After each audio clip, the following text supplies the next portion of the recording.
Hey, what's up, everybody? This is Charles. I want to welcome you guys to another episode of the Dreamerspro Show, where we cover everything from sports, hot topics, classic debates. We're going to give you a perspective on things and how we see them. In today's episode, we're going to be talking about the Lakers versus the Mavericks, and the topic is reacting to the Lakers versus the Mavericks Christmas Day game. So that's the topic I want to get into in today's video. But before we get into that, I want you guys to please make sure you go ahead and hit the like button, hit the subscribe button, hit the notification bell to be notified whenever we drop our content. Also, be sure to check out our Dreamerspro Podcast, which we have linked in the description below if you guys just like consuming your content via audio instead of sitting here watching my face. So I completely understand that. So that's why we have that available for you guys. So let me just get right into the topic here. So as you know, season is underway. Training camp is underway. Players are beginning to have their interviews with the press. Is in this modified world that we live in via Zoom and the COVID, I mean, it's not the same thing seeing players just, answering questions at a screen. So it's quite boring to watch it, but I guess it's the world we live in. Hopefully things will start to get back to normal soon, so things can just be a little bit more normalized, because it's pretty weird watching these interviews, just looking at a guy talking through his screen, answering questions. So you're not even really seeing the faces of people who are asking him the questions. But anyway, the season is underway, and as I said, they just released their schedule. Now, the league decided to go with the game of the Lakers versus the Dallas Mavericks, which I thought was pretty interesting. And I do have some thoughts and opinions on this. Now, first of all, let me just give you some of the reasons why I think the league could have possibly decided to go with this matchup. Let's talk about the Dallas Mavericks for a second. The Dallas Mavericks, they made a lot of noise in the playoffs last season, although they went out in the first round against the Clippers. Luka Doncic, we all remember the game-winning shot that he hit. It was fantastic. If I go through his production here in the playoffs last season, let's see, what did he do? This was his first time in the playoffs, by the way. He averaged 31 points per game, granted all in 6 games, but he averaged 31 points per game, 1 steal per game, 8.7 assists, 9.8 rebounds. He shot 65% from the free throw line, which isn't great. 36% from the three, which is good for him. And he shot 50% from the field, and they were able to take that team, the Clippers in this case, to 6 games. His running mate, on the other hand, his Dallas Maverick running mate, Kristaps Porzingis, who wasn't there for all the games because he only played 3 games in the playoffs. He averaged 23.7 points per game, 1 block per game, 8.7 rebounds. He didn't get 1 assist. 87% from the free throw line. He shot 52% from the three-point line, and he shot 52.5% overall from the floor. So Kristaps Porzingis was really showing his value in the playoffs, although he just was not healthy. But he's a nightmare matchup. He's a sinful monster. He's like Kevin Durant. He's a nightmare to match up against. And there's no one individual player that can guard Kristaps Porzingis. I don't care what you say. He's too big. He's too tall, man. There's nothing really you can do with players like this. So I think the league is trying to see if these guys can develop into the future stars that we expect them to be, because last season they were able to make it pretty interesting.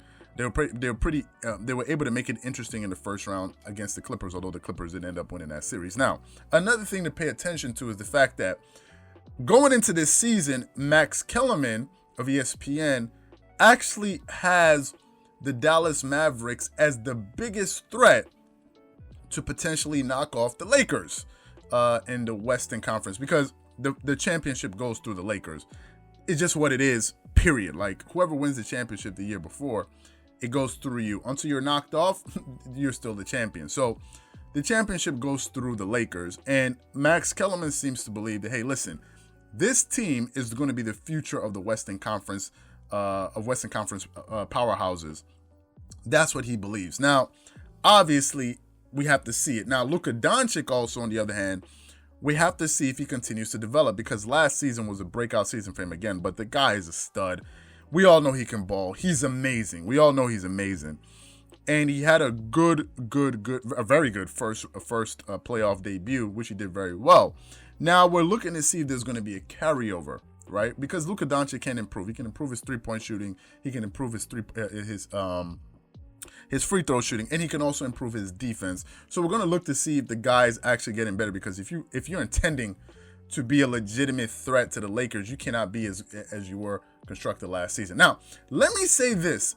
A lot of people seem to believe that, listen, the Dallas Mavericks would have beaten their first round opponent last season in the Clippers if Kristaps Porzingis was healthy. Now, there could be some truth to that. I don't believe so, but there could be some truth to that. Another thing is, if that's the case and Kristaps Porzingis is healthy, those people that thought that, well, listen, Kristaps should be healthy this season, right? So theoretically, given the fact that everyone picked the Clippers to win the title last season, those people that believe that should be picking the Dallas Mavericks this season, if I'm not mistaken, right?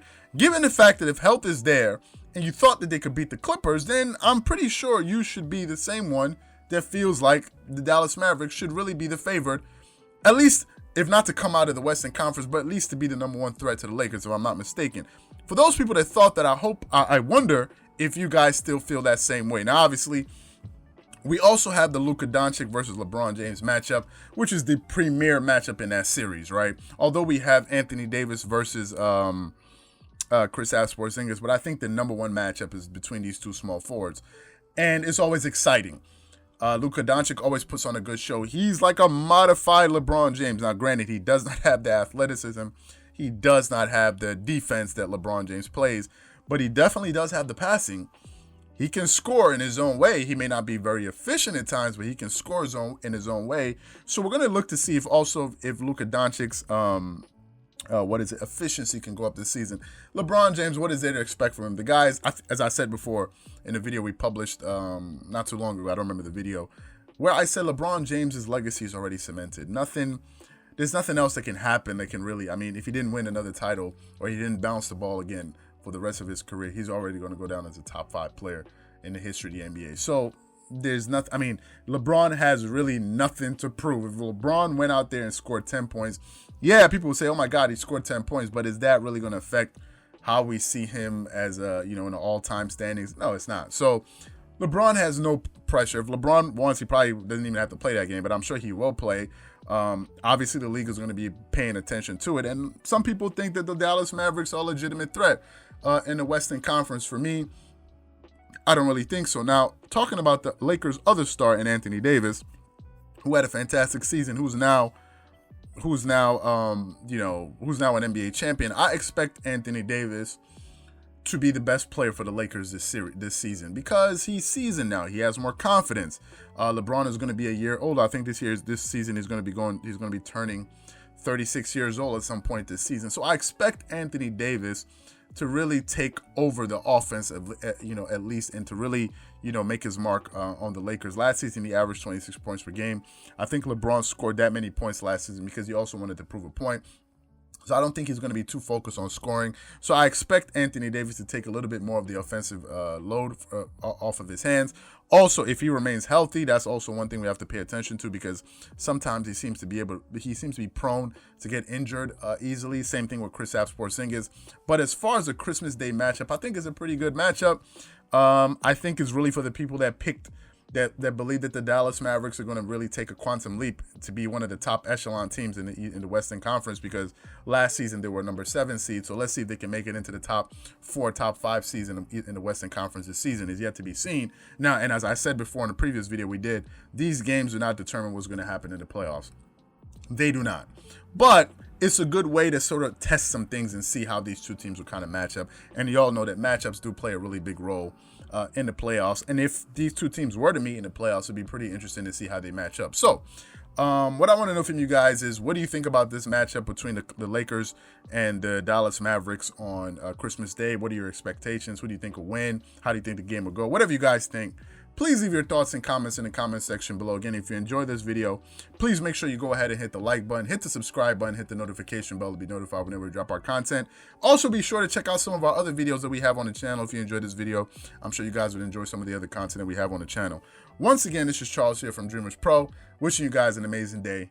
Peace.